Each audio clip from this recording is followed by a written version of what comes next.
Bueno, bos días. Empezamos, rematada a reunión ordinaria do Consello da Xunta. Como sempre, paso a darlles conta dos asuntos máis importantes que tratamos e acordamos. O primeiro, a proposta da Consellería de Emprego, dentro das sucesivas edicións que se teñen lanzado da Xunta de Galicia respecto ao bono activa comercio, para permitir descontos nos comercios galegos e, sobre todo, mobilizar máis vendas, levamos dende ano 2021, con estas convocatorias, 110 millóns en vendas imputables directamente a estas convocatorias do bono comercio. Continuamos con estas convocatorias, xa fixemos unha neste ano 2025, no mes de xuño, 11 millóns mobilizados en compras con esta edición xa pechada e queremos pechar o ano, e máis vendo estas datas que veñen agora e máis vendo as dificultades, sobre todo nos comercios téxtiles, por exemplo, pola climatoloxía, para estimular as vendas en xeral, de cara tamén á campaña do Nadal, hoxe acordamos convocar unha nova edición dos bonos Activa Comercio por 2,5 millóns de euros para mobilizar un mínimo de 8,5 millóns de euros en vendas en establecementos de proximidade do comercio galego. Como decía, 2,5 millóns de euros. En total serán 5 os que, coa convocatoria anterior, os que teñamos adicado neste ano os bonos Activa Comercio e descontos de ata 30 euros por beneficiario. E, como sempre, os bonos estarán activos ata esgotarse.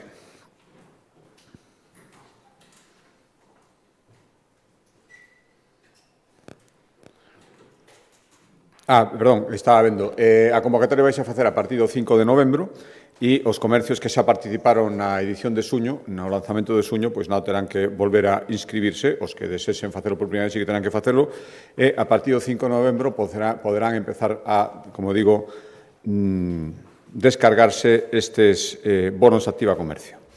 Cambio de acordo a proposta da Consellería de Cultura e dentro da colaboración que a Xunta de Galicia fai co cinema galego, especialmente con aquelas producións máis senlleiras ou que acadan máis éxito, acordamos seguir colaborando coa película na promoción internacional. A colaboración vai ser para a promoción internacional da exitosa película Xirad de Oliver Laxe, que, como saben, está agora mesmo en plena carreira, en plena competencia cara aos Óscar. Xa destináramos 260.000 euros para colaborar na produción da película e agora o que acordamos hoxe foi destinar outros 50.000, pois eso, para colaborar na promoción na que agora mesmo está metido o seu director e todo o equipo de cara aos Óscar. É a primeira vez que un director galego é seleccionado para representar a España nos Óscars de Hollywood e, polo tanto, esta, creo que magnífica mostra do magnífico momento tamén que está vivindo o audiovisual galego ten que verse acompañado con un apoio adicional da Xunta de Galicia. Estes 50.000 euros van destinados a axudar a produtora a ter máis presencia en festivais, actos de industria, encontros coa crítica, todo elo de cara a conseguir, como saben, no mes de xaneiro, que dá a lista definitiva dos que competirán polos Óscar, cando menos, conseguir entrar nesa lista e para iso esta labor de promoción a que a Xunta de Galicia colaborará con 50.000 euros. Cambio de acordo de Consellería, seguimos, esta é a proposta da Consellería de Vivenda e Infraestructuras na súa faceta de infraestructuras, continuamos coa construción de sendas pionils en diversos concellos galegos. Hoxe acordamos someter a información pública o proxecto para un novo tramo de senda pionil na estrada Pontevedra 313, no Concello de Marín, concretamente. O investimento serán 712.000 euros, 900 metros de longitude entre as zonas de Cadro e Cadrelo. Xa había unha senda pionil executada, o que facemos é darlle continuidade en casi 1 kilómetro máis. Agora sometemos información pública, empezamos co procedimento, coa intención de que, antes de que remate o primeiro semestre do ano que ven, xa estea definitivamente aprobado o proxecto e podamos licitalo de xeito inmediato. A previsión de execución desta senda de casi 1 kilómetro serían 12 meses. Cambio de acordo de Consellería, seguimos apoiando as entidades sociais, especialmente aqueles que aglutinan máis persoas, máis colectivos baixo o seu ámbito de acción, e sen ninguna dúbida, co GAMI, hai pouco tempo celebramos O seu aniversario é das que aglutina a máis entidades e a máis persoas asociadas, máis de 60 entidades dentro de Kogami e máis de 130.000 persoas asociadas. Por lo tanto, acordamos seguir colaborando con eles. Perdón, xa fixéramos unha primeira colaboración a finais do ano pasado, 800.000 euros para melloras na cuberta e na fachada súa nova sede e agora engadimos outros 550.000 euros. Total, a colaboración sería 1,3 millóns de euros para rematar as obras da nova sede que Kogami está facendo en Santiago. Neste caso, estes algo máis de medio millón de euros serían para rematar traballos de fontanería, climatización, iluminación, todo o necesario para remate definitivo da sede de Kogami. Cambio de acordo, a proposta da Consellería de Medio Ambiente, tomamos unha decisión, creo que importante e o que lle corresponde facer a Xunta de Galicia nestes momentos. Temos denunciado, como saben, a inacción do Goberno Central cara á solicitude que tiña que ter feito nos proxectos que se podían acoller o Fondo Social polo Clima que está promovendo a Unión Europea. O Fondo Social polo Clima para toda a Unión Europea tiña e ten 86.700 millóns de euros para proxectos que deben executarse entre o ano que ven, o vindeiro ano 2026 e o ano 2032. A España, o conxunto das comunidades autónomas, lle corresponderían 9.000 millóns de euros. Había un prazo para pedilos conxuntamente, que consistía en ir xuntando os diferentes proxectos presentados polas comunidades autónomas e os que presentara o propio Goberno Central, e optar a estes 9.000 millóns de euros. Todo isto iba englobado dentro dun plan social que, xa digo, contiña os diferentes proxectos. O prazo para facelo remataba o 30 de xuño, rematou xa, e o Goberno Central, o Goberno de España, como temos denunciado en diferentes ocasións, non presentou dentro do plazo este plan social. Por lo tanto, isto tradúcese en que poden perderse ata 6.800 millóns de euros. O conxunto era 9.000, había unha parte de cofinanciación dos que presentaban os proxectos e os outros 6.800, 75%, aportados pola Unión Europea. Galicia seleccionou os proxectos, cumpriu dende o primeiro momento, enviounos en prazo ao Goberno Central para que pudera compoñer o plan social xunto con outras aportacións, incluso pideuse descoitada, nunca recibimos ninguna resposta e vimos finalmente como eses proxectos que enviamos non eran integrados en ningún plan social porque ningún plan social se presentou. Por lo tanto, hoxe, o que decidimos é trasladarlle directamente á Unión Europea os proxectos galegos que optan o Fondo Social polo Clima, dado que non foron trasladados dentro do marco sinalado. Falamos de máis de 60 proxectos por un importe de casi 2.000 millóns de euros. Por darles un exemplo, destes 2.000 millóns de euros que compoñen o total dos proxectos, lóxicamente, non todos serían seleccionados, pero esperamos que unha parte importante deste 2.000 que presentamos, 1.460, casi 1.500 millóns de euros, irían destinados a proxectos que teñen que ver coa construción ou rehabilitación de vivendas en Galicia dende un enfoque de eficiencia e sostibilidade. Por tanto, é unha enorme oportunidade que non foi aproveitada polo Goberno Central e imos intentar que con este envío directo e as explicacións subseguintes, cando menos poida dar a posibilidade de que Galicia opte a estes cartos que, insisto, iban destinados a España e non foron pedidos polo noso Goberno. Outro acordo dentro da área de medio ambiente, este ten que ver co tratamento de agua, abastecemento e, sobre todo, saneamento, e ven de unha das disposicións que estaban contidas na Lei de Mellora da Xestión do Ciclo Integral da Auga, aprobada hai 3 anos, no 2022, que tiña unha disposición que determinada obliga de crear un rexistro do que se chamaba na lei aglomeracións urbanas. Que son as aglomeracións urbanas? Pois son conxuntos de núcleos urbanos ou industriais que pola súa proximidade ou pola identidade na actividade, porque fan unha actividade común, serán augas residuais dunhas características parecidas que teñen e poden e teñen que ser recollidas e tratadas de xeito conxunto. Isto é o que é unha aglomeración urbana e, además, o feito de delimitalas permite tamén coñecer en detalle as infraestructuras hidráulicas que hai en cada zona, en que estado están, se están preparadas para atender o que demandan estas aglomeracións urbanas. E, polo tanto, o que fixemos hoxe, insisto, a beiro desta disposición da Lei do ano 22, é darlle o visto e prace o primeiro rexistro de aglomeracións urbanas de Galicia para facer unha radiografía da situación das redes de saneamento na nosa comunidade. Galicia vai ser a primeira comunidade autónoma que conte cunha ferramenta deste tipo que vai permitir mellorar a planificación das actuacións que haya que facer e as melloras nesas actuacións á vista desta nova figura.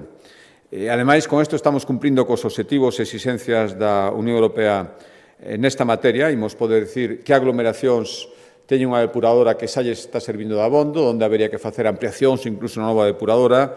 Se están cumprindo os niveles axeitados de depuración en función da poboación, das zonas onde están, do tipo de material que se produce de xeito industrial. Este novo rexistro, que hoxe dimos o visto bo, vende un traballo previo que permitiu identificar ou se valida lle dá plena potencia, plena validez a este rexistro. Decía, este traballo previo identificou 471 aglomeracións urbanas en Galicia a efectos de saneamento e depuración. 177 na provincia da Coruña, 100 en Pontevedra, 70 en Lugo e 124 en Ourense. Cambio de consellería, sector primario, acordos da Consellería de Medio Rural.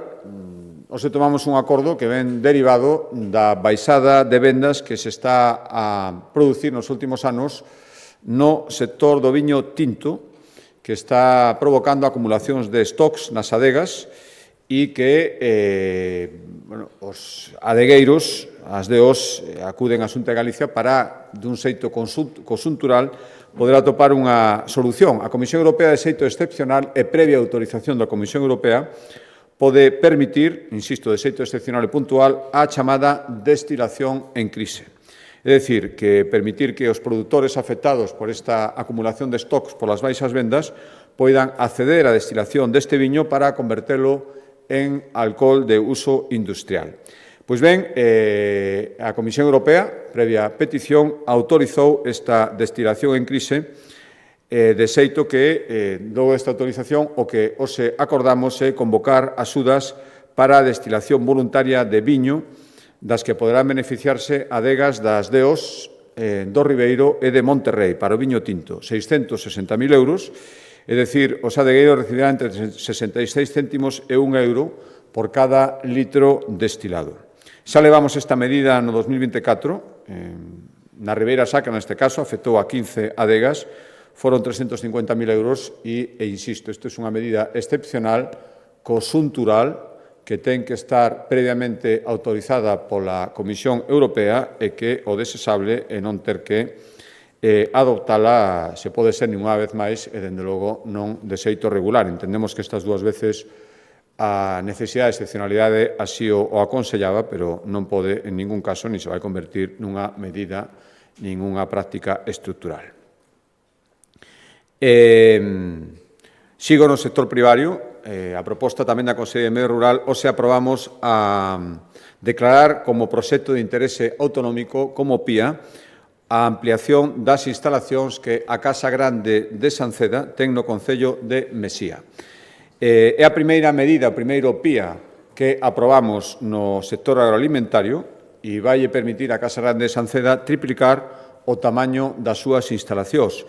Van ampliar a fábrica de iogures, van construir unha planta para transformar os surros en biogás, unha planta de biometano, e tamén habilitar aulas de natureza para actividades escolares. En total, as obras de ampliación, amparadas por este proxecto de interés autonómico, esta declaración de PIA, van supoñer 8 millóns de euros de investimento.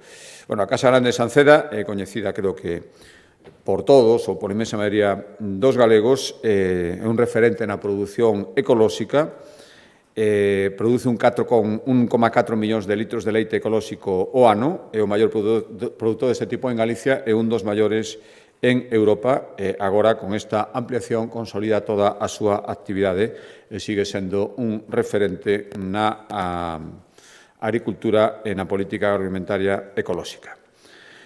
Cambio de acordo, a proposta da Consellería de Economía, os aprobamos dentro das actuacións que estamos levando para cumprir o noso compromiso de poñer a disposición do tecido industrial galego máis chan industrial ali onde realmente é demandado, os aprobamos licitar as obras de urbanización da cuarta fase do Parque Empresarial Lalín 2000, no Concello de Lalín, que ten como objetivo ampliar en casi un 60% a superficie do polígono. Un investimento importante, 22,5 millóns de euros, para habilitar 42 novas parcelas e dar resposta á demanda alta de empresas da comarca do Deza que agora mesmo non contan con terreos baleiros neste parque para instalarse.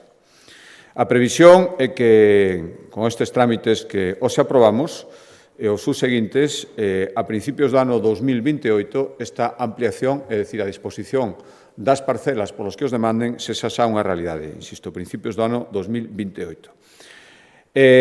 Cambio de acordo, a proposta da Consellería de Vivenda e dentro dos acordos que recurrentemente veñen este Consello para cumprir o obxectivo de duplicar o parque público de vivendas, hoxe autorizamos unha nova actuación, neste caso, licitar xa as obras, construcción de obras, para 48 novas vivendas no polígono de Valdecorvos, no barrio de Valdecorvos, perdón, en Pontevedra, que é a zona onde neste Concello a Xunta de Galicia está concentrando a maior parte dos seus esforzos en construción de vivenda pública. Estas 48 vivendas supoñen un investimento de 7,8 millóns de euros, prazo de execución dende que se asudiquen de 18 meses, e isto supón xa 300, con estas que os acordamos, 300 novas vivendas protegidas na cidade de Pontevedra nestes últimos 2 anos. Algunhas empezaron, foi dos concellos onde antes empezou, hai unha estreita colaboración, onde antes empezamos estas promocións, de xeito que xa antes de que remate o vindeiro ano, antes de que remate o ano 2026, se non hai imprevistos, faremos entrega das, ou rematarán, as 74 primeiras vivendas no barrio de Valdecorvos, que son parte desas 300 as que antes me refería. E, ademais, da colaboración que estamos facendo para promover a promoción público-privada. A intención é, no ámbito de San Mauro, en Pontevedra tamén, facilitar solo para construir ata 2.000 vivendas en público-privada, en sistema de promoción público-privada, desas 2.000, o 80% terán que ter algún tipo de protección social. Cambio de acordo, a proposta da Consellería de Política Social, e dándolle continuidade ao que xa anunciábamos o venres, como saben, a Fundación Amancio Ortega fixo entrega á Xunta de Galicia da quinta residencia que pon a disposición. Antes foron as de Santiago, Lugo e Pontevedra, que xa están en funcionamento, e a de Coruña, que empezará a funcionar finais deste ano, principios do ano que ven, e o venres foi nos entregada esta residencia pública para 120 usuarios en Ferrol, no barrio do Bertón. E o que fixemos, xa anunciábamos o venres, o que fixemos hoxe no Consello da Xunta de Galicia é autorizar o inicio da licitación para a xestión desta residencia que, como decía, a FAO, a Fundación Amancio Ortega, construiu e equipou en Ferrol. 120 persoas.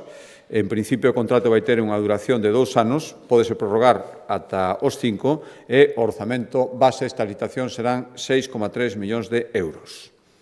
E a previsión é que, durante o primeiro trimestre do ano que ven, tamén esa residencia poida estar en funcionamento. A proposta da Consellería de Política Social, tamén, outro acordo a proposta desta Consellería, autorizamos a firma dun convenio para recibir algo máis de 52 millóns de euros procedentes do Goberno Central dentro da aportación que corresponde facer o sistema de dependencia galego. Técnicamente, o nome é nivel acordado, unha cantidade en función das persoas que van entrando no sistema de protección. Estos son 52 millóns de euros. Sería parte do financiamento que se vai adicar o sistema de dependencia en Galicia, en total 844 millóns de euros. A día de hoxe superamos xa os 90.000 dependentes atendidos. Era o obxectivo que teñamos cando remataron o ano 2025 e a finais do mes de outubro chegamos xa, con 2 meses de antelación, a ese número que tiñamos fixado como cantidade para 12 meses, en gran parte gracias ao plan de choque que agora corre o risco certo de paralización logo do recurso presentado ante o Constitucional polo Goberno Central. Por lo tanto, a Xunta está cumplindo, o Goberno Central non só non está cumplindo, porque estes 52 millóns de euros, ni moito menos, sumadas outras aportacións, chegan ao 50% que tiña que aportar. Ao mesmo tempo, pois, presenta este recurso para nós incomprensible que pode supoñer a paralización do plan de choque que introduciu a máis de 10.000 persoas a maiores neste ano, que xa está no sistema de protección e que fan cumprir o objetivo incluso 2 meses antes do que estaba fixado. O desequilibrio acumulado, se non hai un ingreso co que non contamos, o galla que se produzca nestas datas, a finais de 2026, sería de casi 3.000 millóns de euros das cantidades adevedadas dese 50% que se vai acumulando cada ano que non se ingresan. Estes 52 forman parte, por lo tanto, damos conta deles, pero ni moito menos chegan ao nivel as cantidades que por lei terían que aportar. Cambio de acordo e de Consellería, Consellería de Facenda, dentro das súas competencias respecto da Axencia Galega de Novas Tecnoloxías, a proposta desta Consellería demoslle o visto e prace a un plan que vai permitir que os trámites administrativos que son máis frecuentemente utilizados polos administrados frente á Xunta poidan realizarse totalmente ou, polo menos, na súa meirande parte de xeito digital. En definitiva, seguimos avanzando no proceso de digitalización dos trámites burocráticos que impulsa a Xunta de Galicia. É un plan con horizonte 2027, é dicir, serían 2 anos, 26 e 27, vanse destinar casi 10 millóns de euros, 9,8 millóns de euros, e o que pretende seguir introducindo, xa comenzamos, pero ahora pisaremos o acelerador, a inteligencia artificial para facilitar e facer máis eficaces todos estes trámites, reducir o seu tempo, reducir incluso os trámites,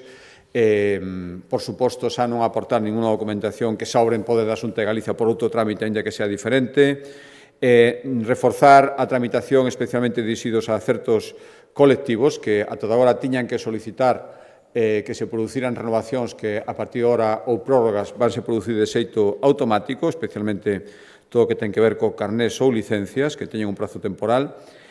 Imos impulsar que cada vez máis trámites se poidan facer polo móvil, polo móvil, basicamente, que é o que máis se está utilizando para facer estes trámites, e o obxectivo é que pasar da cifra actual, que nos amosa que aproximadamente un 23%, non chega a cuarta parte, dos procedementos administrativos teñen o maior nivel de digitalización, é dicir, que son prácticamente, desde que comenzan hasta que rematan, totalmente digitais. Un de cada 4 proxectos que se leva coa Xunta de Galicia se pode facer de xeito digital absolutamente.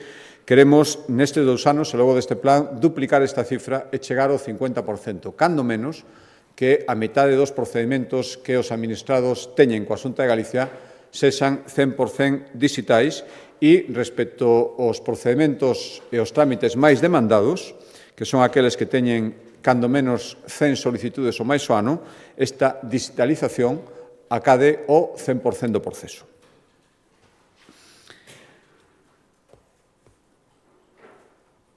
Penúltimos acordos en materia de sanidade, un ten que ver tamén coa digitalización que impulsamos no eido sanitario, tomamos un acordo que ten que ver con seguir impulsando a chamada educación en saúde por vías digitais, que é poñer a disposición da cidadanía contidos que elaboran profesionais do Servicio Galego de Saúde sobre cuestións de saúde. Por exemplo, guías sobre o que hai que facer antes dunha operación ou antes de someterse a diferentes probas. Galicia, o Servicio Galego de Saúde, leva meses traballando nun proxecto a nivel europeo para promover a educación en saúde e o que acordamos dentro deste proxecto é poñer en marcha un sistema para que o persoal sanitario dos Sergas poida prescribir, por así decirlo, contidos de educación en saúde aos pacientes, introducíndos a través do seu historial clínico, é dicir, contidos personalizados en función das súas necesidades. E, por tanto, os pacientes recibirán unha alerta na app de Saúde cun enlace a un documento que podrán ler no seu móvil, no seu ordenador, e que ten que ver cunha situación específica dese paciente. E o outro acordo tamén relacionado con sanidade e coas novas tecnoloxías ten que ver co interese perfectamente entendible que ten a Xunta de Galicia, o Servicio Galego de Saúde, en preservar os datos e a confidencialidade, os datos médicos e a confidencialidade e o dereito a intimidade dos pacientes respecto, xa digo, dos datos e das historias clínicas que teñen o Servicio Galego de Saúde. Por lo tanto, se demoslle o visto e prace a poñer en marcha unha nova ferramenta de ciberseguridade baseada en inteligencia artificial para seguir insistindo en todo o que sexa necesario para evitar accesos non autorizados aos datos clínicos dos pacientes. Son 925.000 euros o custe desta nova ferramenta, e xa digo, vai dirixida a proteger e garantir a confidencialidade das historias clínicas, todo o que ten que ver coas prescripcións que se fan a través da receita electrónica. O que vai facer este sistema é monitorizar en tempo real todos os intentos de acceso sospeitosos que pode haber aos programas do Sergas e calquera anomalía, e, por lo tanto, para detectala, chegar a quen está intentando acceder de xeito presuntamente ilexítimo e poder impedila. E o último acordo, que explicará máis polo miúdo o Consello de Educación, ten que ver coa posición punteira, amosada a través de diferentes acordos que veñen este Consello, que Galicia está cadando en materia de I+D. Estamos a convertirnos, además, nunha referencia de I+D en sectores estratégicos, a inteligencia artificial, a computación cuántica, a biotecnoloxía, e queremos seguir por aí. Imos ser unha das únicas seis territorios, imos ser un dos únicos seis territorios, que acollan unha fábrica de inteligencia artificial, 6 en toda Europa, e unha delas vai estar en Galicia, e isto, ademais, vai acompañado de un incremento que levamos verificando en diferentes orzamentos en materias de I+D. Todo isto ten que ir acompañado cun marco normativo axeitado que dea facilidades para seguir con este proceso. A actual normativa, que ten que ver con algo tan cambiante, tan dinámico, tan evolutivo como o I+D, data do ano 2013. Por lo tanto, o que acordamos foi iniciar a tramitación da nova Lei de Ciencia e Innovación de Galicia, que vai facilitar o desenvolvemento do noso I+D e adaptar a normativa actual o reto do sector e facilitar que esta normativa estea pensada nunha evolución que nos últimos anos foi vertixinosa e ten que ser moito máis nos anos vindeiros. Por lo tanto, poñeremos o foco nesta normativa na atracción do talento, na transferencia do coñecemento e na promoción do I+D tamén nas empresas. Pero para explicarlo máis polo miúdo, doi a palabra ao conselleiro.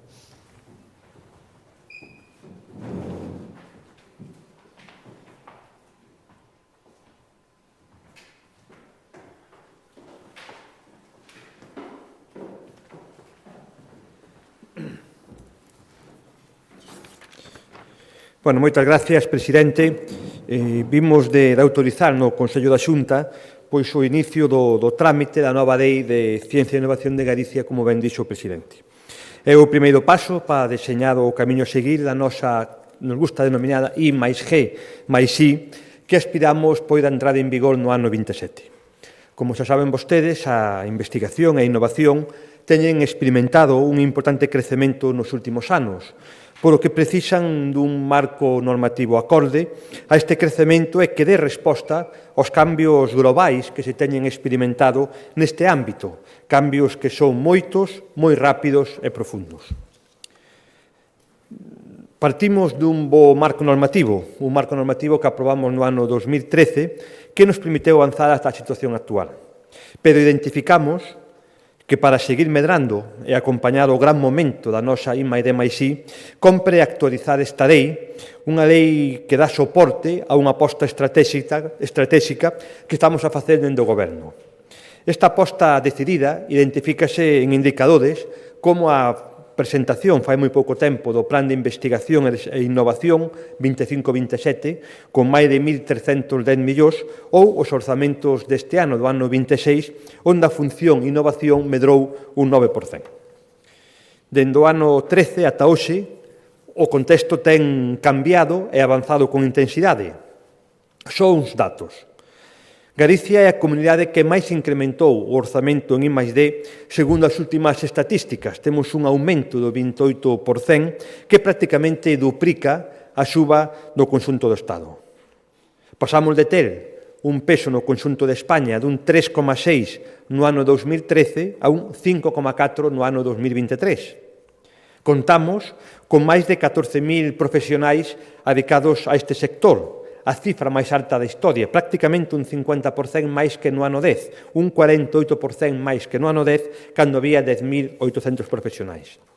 Contamos, ademais, con accións e investimentos de alto impacto. A ampliación do CESGA, 56 millóns de euros, comenzaron xa as obras. A Fábrica Europea de Inteligencia Artificial, 82 millóns de euros que recibimos a boa nova fai moi poucos días. A Fundación Gartia, que comenzará a funcionar no ano 26 coa primeira convocatoria, ou a potenciación da rede CIGUS de Centro de Investigación Universitaria de Excelencia. Por que facemos esta lei? Vemos que o escenario en Galicia cambiou en positivo de xeito moi rápido nos últimos anos. En parte, gracias ás políticas públicas impulsadas na Xunta de Galicia, pero, sobre todo, ao bo facer profesional, universitario, empresarial de todo o ecosistema. A nivel normativo, a lei que vamos a comenzar a traballar supón evolucionar a lei galega do ano 13 e adaptarnos tamén aos cambios que ten introducido no ano 22 a lei estatal de Galicia, adaptando esta lei ás necesidades e ás características de Galicia. A escala global, o escenario internacional ten cambiado tamén moi rápido cun desenvolvemento tecnolóxico que cada vez é máis rápido, pero que cada vez tamén ten unha maior conciencia na importancia da sustentabilidade dende o punto de vista ambiental.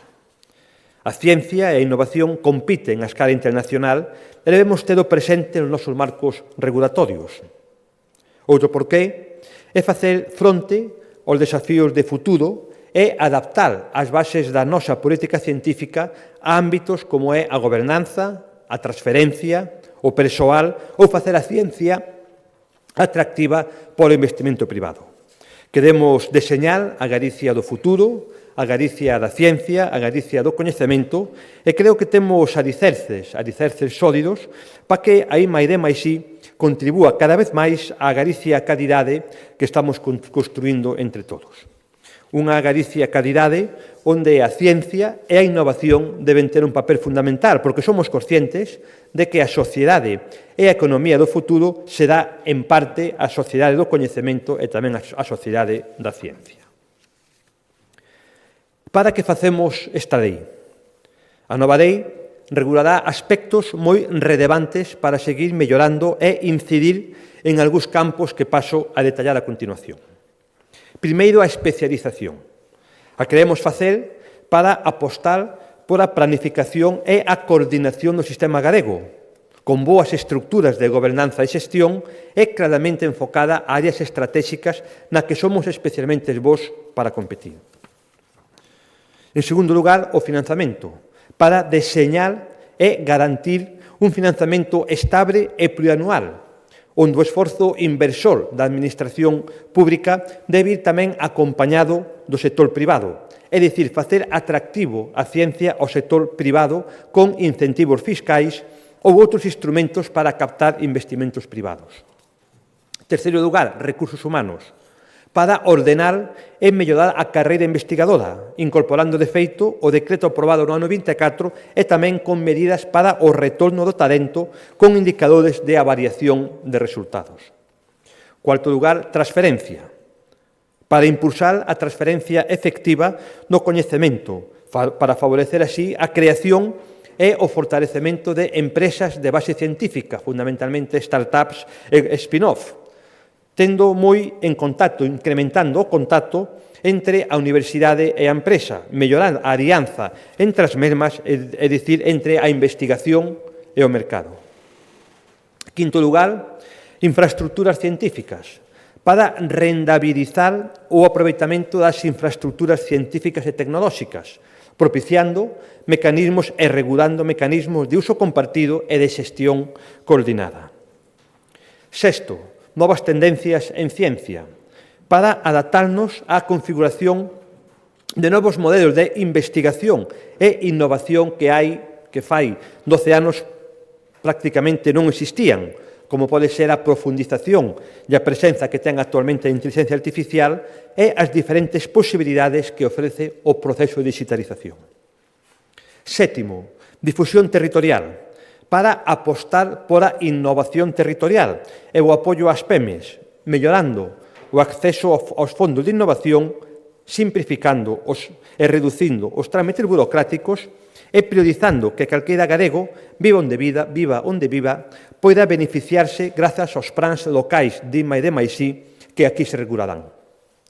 Octavo, ciencia aberta, para impulsar o que se denomina ciencia aberta, ética e responsable, fomentando aspectos como a divulgación, a educación científica, a participación cidadá e unha maior interacción entre a comunidade científica e a sociedade. Como o faremos? Como vai ser todo o proceso de redacción da lei? Como sempre facemos, contaremos con achegas e suxestións de todos os axentes deste ecosistema. Para coordinado, crearemos unha comisión de redacción da lei que vai estar integrada por diferentes departamentos da Xunta, Facenda, Sanidade, Economía, Industria, porque, como sempre digo, aínda que é desde a Consellería de Ciencia onde se realiza unha actividade de coordinación, esta lei e este programa é un programa de goberno onde participan moitas consellerías e moitas consellerías contribúen ao éxito da investigación e da innovación. Será tamén fundamental a participación da denominada Comisión Interdepartamental de I+D+I. Deste xeito garantizamos a cohesión e a coherencia institucional do que facemos. E, por suposto, terá un papel moi significativo o Consello Asesor de Investigación e Innovación de Galicia, que aprobamos fai moi poucos consellos, que aportará unha visión estratégica da lei. É dicir, será unha lei dialogada e consensuada, froito dunha aposta pola diversidade de voces e tamén pola unidade de acción da Xunta de Galicia. O que hoxe aprobamos no Consello é unha ventá cara ao futuro, é un compromiso do Goberno coa ciencia, con todo o que significa, como un dos motores fundamentais do desenvolvemento futuro de Galicia. A futura lei será clave para acompañar e impulsar o crecemento que está vivindo o conxunto da I+D+I no noso territorio. Un paso máis, un novo paso, neste camiño que debemos facer todos xuntos pensando na Galicia de mañá, na Galicia de futuro, na Galicia calidade que aspiramos a construir tamén dende a ciencia, o coñecemento e o talento. Por a miña parte, nada máis, quedo a disposición das súas preguntas sobre este particular ou sobre o que queiran facer.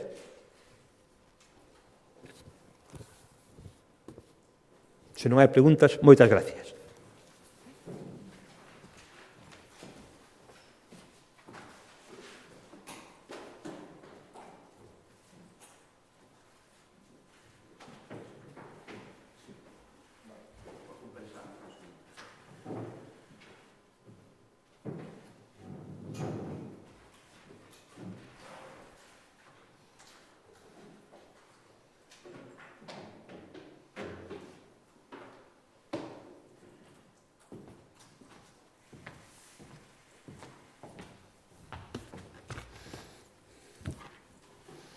Boas tardes, presidente. Hola. Dúas cuestións. En primeiro lugar, quería pedirlle unha valoración pola dimisión do presidente valenciano Mazón e se considera que chega tarde ou demasiado tarde e que dá nova imaxe do Partido Popular.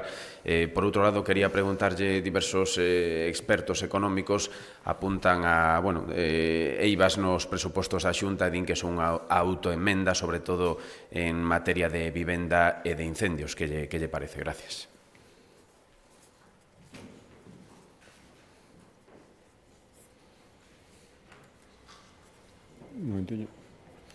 Sí, respecto á primeira pregunta, respostaba en algunha ocasión a preguntas que vostedes facían sobre esta cuestión, eu sempre les contestei o mesmo.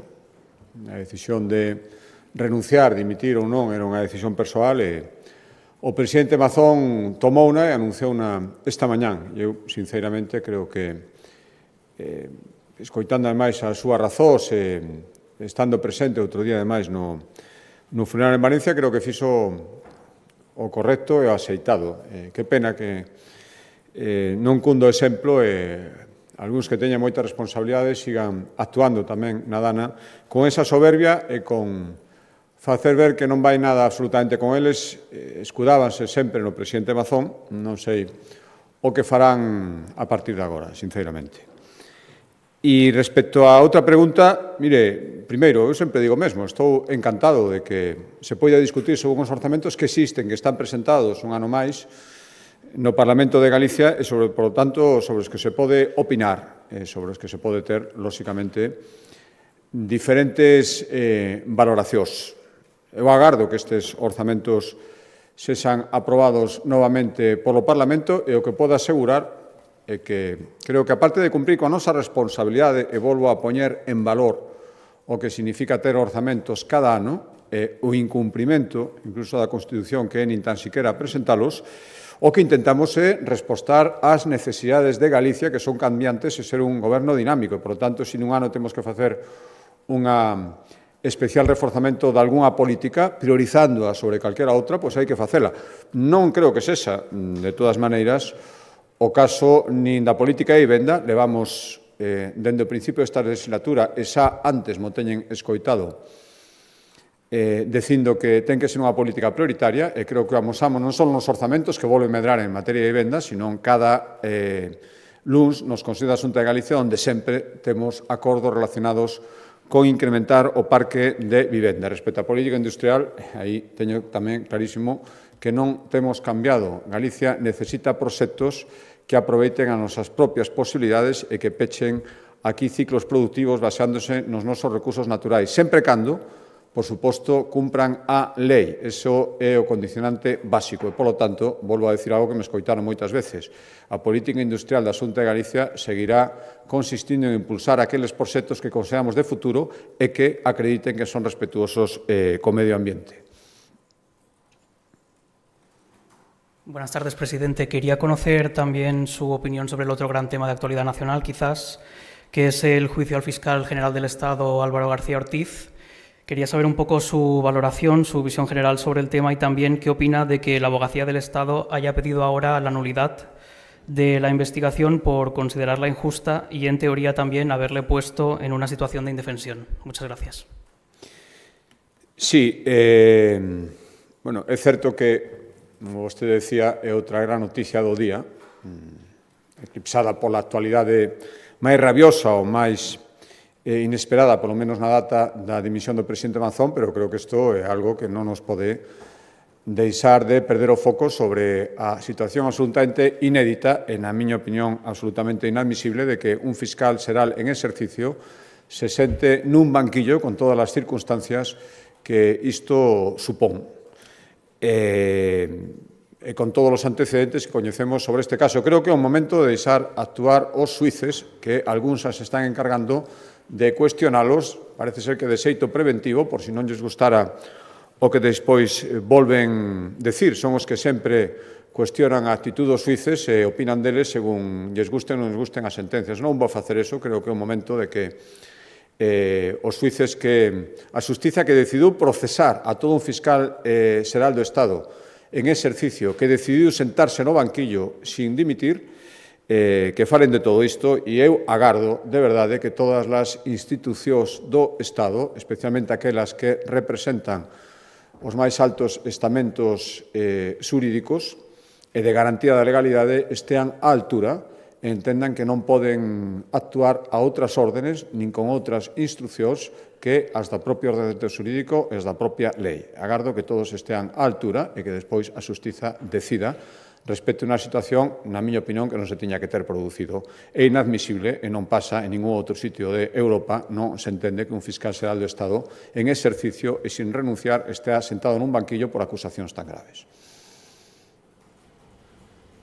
Bos días. Tamén sobre os orzamentos. Na Lei de Acompañamento, o Consello de Transparencia de Galicia deixa de estar adscrito á Valedora do Pobo e pasa a estalo no Consello Consultivo.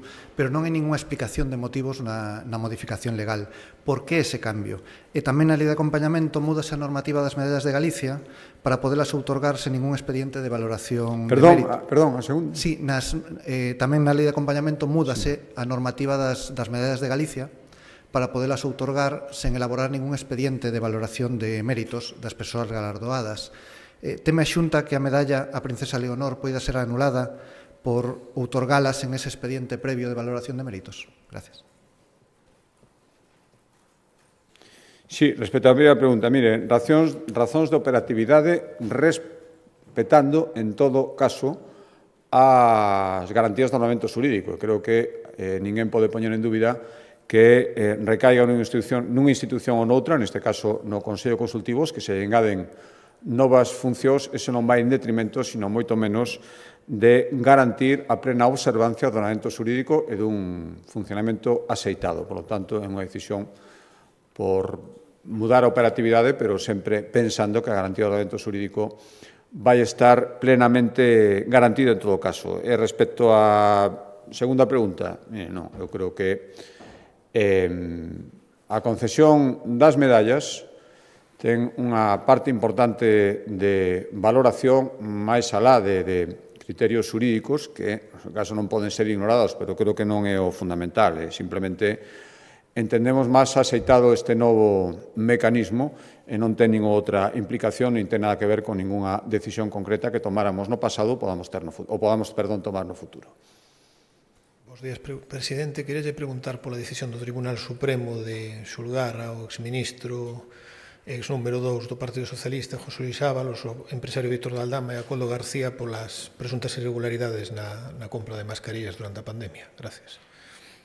Sí, bueno, acaba esta mañán, parece que saltaba esa noticia, eu creo que non pode sorprender absolutamente a ninguén. Con todo o que coñecimos, estamos coñecendo, e supoño que o que nos queda por coñecer parece absolutamente lóxico que, cando menos, exista ese procesamento. Entendo os nerviosismos, se os non me consta, non o sei, non podo aseguralo, non podo asegurar que non sucederá, que lle escoitamos o presidente do Goberno outro día na Comisión do Senado.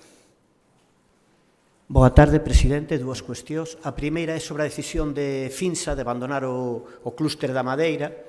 Alegan ou apuntan a que este organismo mostrou o seu apoio á decisión que eles entenden de Finsa que abre a porta ao eucalipto en novas zonas hasta ahora dedicadas ao piñeiro, non? E que se recollía na lei de acompañamento da Xunta. Entón, a cuestión é como valora vostede esta decisión, se entende que pode ser unha especie de emenda ou crítica a esa decisión da Xunta adoptada respecto á moratoria do eucalipto. E a segunda cuestión é respecto ás críticas de algúns concellos da comarca de Valdeorras que din que desde os incendios levaban pedindo que se actuase para evitar que coa chegada das chuvias pudieran ter problemas ca cinza.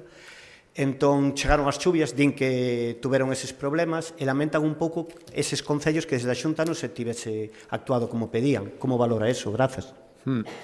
Respecto á primeira pregunta, oiga, unha decisión que toma unha empresa pode facer as valoracións que estime oportunas. Eu era plenamente consciente, creo que o teño dito públicamente e tamén en diferentes membros do Goberno, que esta decisión sempre complexa era moi complicado que podera satisfacer 100% a todas as partes, porque hai moitos intereses en xogo. Sinceramente, creo que a decisión que tomamos tivo en xeral unha boa acollida. É certo que está pendente de desenvolvemento, é certo que o mesmo proceso de escoitar a moita xente que fixemos para tomar esta decisión, témolo que observar ahora para desenvolvelo. E eu agardo que isto se siga producindo con independencia de calquera valoración e das decisións que alguén tome en función desas valoracións. Eu estuve outro día nun certamen da Fundación Arume, con directivos de Finsa, que, sinceramente, vinos comprometidos con esta nova etapa, exixentes, vixiantes, pero pensando que podía ser unha solución axeitada. A partir de aí, decisións que se tome de pertenza ou non pertenza a diferentes organismos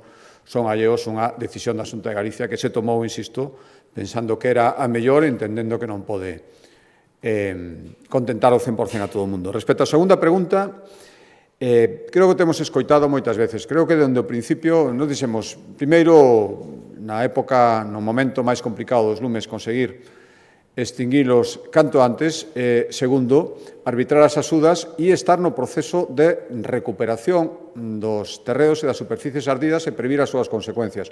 Sinceramente, creo que estamos facendo, aproveito unha vez máis a oportunidade para decir que mentras temos pagado, non o 100%, pero casi, e acabaremos agardo pagando antes de que remate este ano o 100% das axudas, as do Goberno siguen sin convocar. E igual que non convocan as axudas, están sendo especialmente lentos en reaccionar aos organismos que dependen do Goberno central para previr os danos. Saben as convocatorias que a Xunta de Galicia fixo respecto a voluntarios, fixo nas zonas onde as concas son da nosa competencia para previr os arrastres e as cinzas. Levamos moito tempo ofrecendo a nosa colaboración ás dúas confederacións hidrográficas, a do Miño e a do Douro, para que, a do Duero, para que fagan o mesmo que está facendo a Xunta de Galicia nas da súa competencia. Por suposto, ofrecémonos a axudar, pero eu creo que cada un ten que cumplir coas súas obrigas, e así o temos trasladado os concellos da comarca de Valdeorras, polos que vostede me preguntaba, e así o trasladaremos ás veces que faga falta. Axudaremos e actuaremos, pero cada un ten que cumprir coas súas obrigas. E a Xunta de Galicia, dende logo, está facendo. E lamento que a mesma lentitude observada nas axudas este observando na reacción nas operacións sobre o terreo que tiñan que estar facendo igual que está facendo a Xunta de Galicia. Boa tarde. Volvendo sobre a dimisión de Mazón, queríalle facer 3 preguntas. A primeira é que con esta dimisión, con esta saída, o PP queda en mans de Vox. Querolle preguntar se lle preocupa a situación na que queda o seu partido non só en Valencia, sino a nivel estatal condicionado por Santiago Abascal. A segunda pregunta é se considera que Feijóo xestionou ben este asunto, desde a Dana ata o día de hoxe. E a terceira é se entende que Mazón non entregue a acta de diputado, que implica que sigue aforado. Grazas.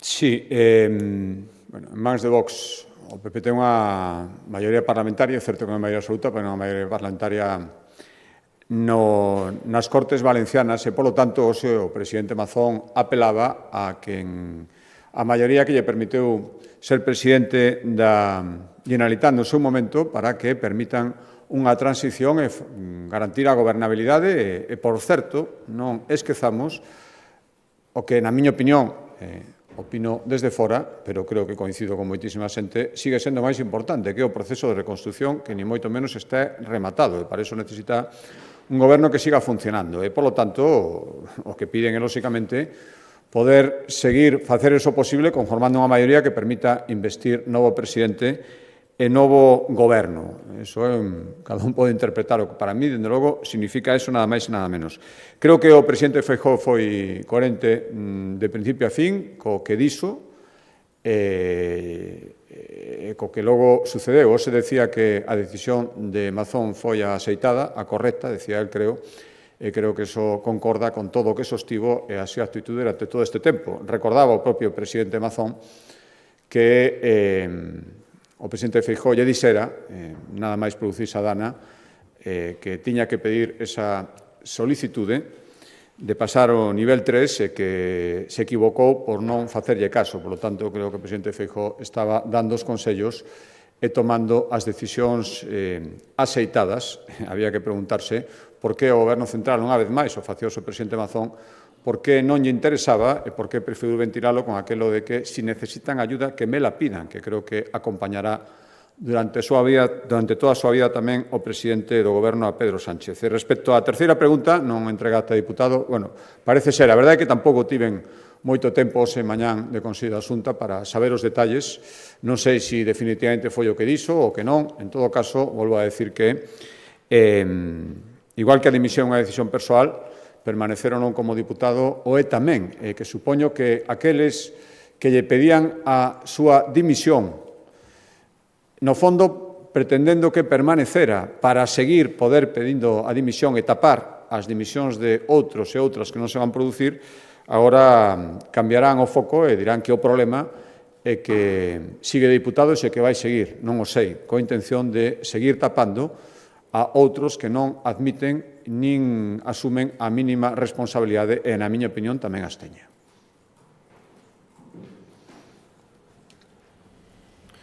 Sí, incidindo nesta cuestión, vemos que os acordos non frutificaron en Extremadura, non houve acordo Vox-PP e hai unhas eleccións. Cree vostede que en Valencia debería haber tamén unhas eleccións se non hai ese acordo ou se dilata no tempo, porque unha das cuestións que piden os afectados que isto se resolva canto antes. E logo quería preguntar tamén respecto ao anuncio feito que vai relacionar tamén un pouco co tema da industria forestal de ENCE, de facer un proceso de despido amplo para o ano que ven. Falaba aquí en varios consellos da necesidade da industria forestal, da gran cantidad de traballos que xenera, vinculo isto con Altri e estamos vendo que unha das grandes papeleiras de Galicia anuncia despidos colectivos importantes. E despois quería preguntar, relacionado con isto, un informe tamén do Consello de Asesores Científicos da Academia Europea que pon a incidencia en que os incendios non se extinguen, hai que loitalos desde a prevención e que hai unha gran confusión en moitas administracións en Europa de que incide moito en gastar en extinción e non tanto en prevención. Bueno, xa sei que vostede me dirá que se aumentaron os orzamentos en prevención, pero quería preguntar porque parte do cardeo este verán era en monte que non estaba limpo, principalmente, incluso no Parque do Invernadero, que é un parque natural, estaba bastantes franxas sin limpar. Quería preguntar sobre esta cuestión da prevención tamén. Gracias. A primeira pregunta, mire, eu non sei se van fructificar ou non. Usted decía, como non van fructificar, se ten que haber eleccións. Esta é unha decisión que toman dende Valencia e, polo tanto, para min é absolutamente respetable. Decidiron neste momento conformar un novo goberno que poida seguir traballando e por iso pedía ao presidente Mazón o se poder conformar esa maioría que permita a súa elección. Imos ver o que sucede e en función deso decidir, que decidan eles, lóxicamente, cales son as accións seguintes. Pero isto é unha decisión que é respetable e, oiga, allá que consigan formar esa maioría porque, insisto, creo que agora mesmo a reconstrucción é o prioritario, ou sería, na miña opinión. Sí, a segunda pregunta. Bueno, sí, efectivamente, se anuncia un ERE por parte de ENCE, supoño que respostará a un momento conxuntural da súa actividade, pero isto reforza todavía máis o noso interese en que existan industrias que poidan, con independencia de como lle vayan unhas a outras, manter todo ese ritmo de aproveitamento e de creación de riqueza na nosa comunidade. Supoño que os que sempre lles dá igual que haxa ou non haxa postos de traballo, sempre creen que é mellor que haxa industrias que non as haxa, pois estarán felices de que unhas non se poidan instalar e outras pechen. Pero os galegos e galegas que na súa maioría o que queren que haxa traballo, insisto, respetuoso co medio ambiente, entenderán que a función da Xunta de Galicia é intentar que industrias que, se non se instalan aquí, se instalarán en outros sitios, se respetan todas as normas, creen riqueza e postos de traballo en Galicia. E respecto á terceira pregunta, unha frase moitas veces repetida, os incendios sí que se extinguen, que hai que extinguilos, é dicir, non se extingue, o que hai que facer é prevención, non hai que facer prevención e cando se produce un incendio, facer todo o posible por extinguilo canto antes. Estou de acordo nas dúas cousas, e prevención xa estamos facendo. Vostede decía que, eu insisto, pero que é certo, volvimos a aumentar, decía outro día que imos ser especialmente exixentes aínda máis e colaboradores cos concellos para que as labores de limpeza, que tamén son labores de prevención, ao redor das franxas e dos núcleos de poboación, se fagan dun xeito estricto, se fagan con rigor, e se fagan, que hai casos nos que nin siquiera isto é unha realidade. É o que podemos facer e seguimos aumentando, ademais, o período de traballo das brigadas para que nestes meses de choiva podan facer tamén labores de prevención. Claro que hai que aumentar e mellorar a prevención, tamén a normativa que introducimos este ano tamén na lei de acompañamento para mellorar os períodos de queimas, posibilidades de desbroce en máis zonas, precisamente incidindo neste labor de prevención, pero, desgraciadamente, chega un momento en que isto non é dabondo e, cando se producen incendios, tamén hai que ter medios para a extinción. Moi ben, moitas gracias. Unha cuestión máis, presidente. Quería preguntarlle pola reunión dos tres reitores polo tema de medicina da semana pasada. Non houbo avances, parece que a Universidade da Coruña vai a seguir adiante cos seus trámites. Hai unha data do 17, que é o último día para presentar documentación, e vai a seguir adiante. Que lle parece e se cree que debería poñerse a Xunta máis belixerante de cara a ese modelo actual centralizado con Santiago no foco? Gracias. Está, por unha banda, a autonomía universitaria. Por outro, eu creo que a posición da Xunta de Galicia ninguén pode decir que a descoñece. Pensamos, eu penso tamén sinceramente, que a mellor solución é unha facultade de medicina con esa docencia descentralizada. Está habendo moitas conversas, moitas reunións. Eu Pido respeto e confianza en que acaden a mellor solución. A mellor solución acabo de expresar cal é, e espero que esa sexa finalmente a que se produza. Posturas ahora mesmo que parecen desde fora que non están tan cercanas, quero pensar que sí e que haxa unha solución que para mí sería a mellor e probablemente a única. Moi ben, moitas gracias.